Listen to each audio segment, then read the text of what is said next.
Hello everyone, welcome to Vivian's Kitchen. Today I'm making Jello salad.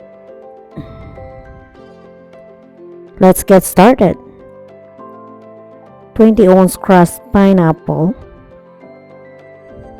Drain well.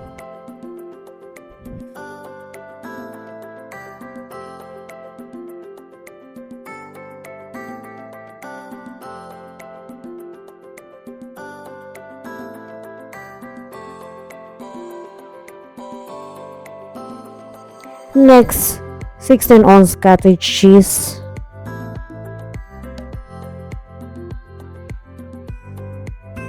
Next,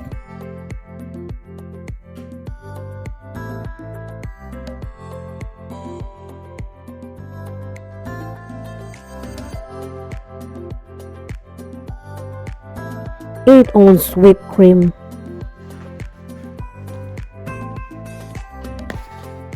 16 ounce canned crushed pineapple. 6 ounce Jello strawberry.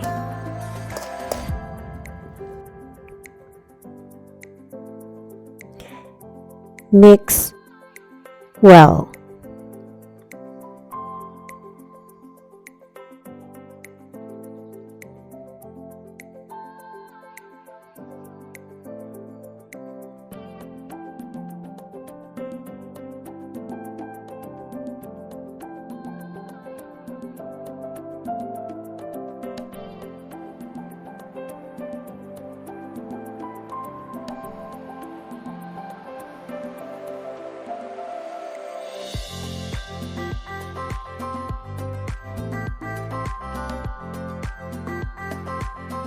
Easy and delicious Jello salad, that grandma's recipe.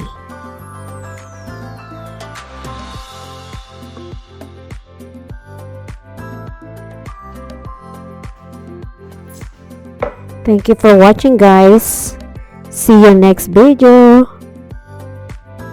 Make sure hit subscribe, like, comments what for next content. Thank you. Bye.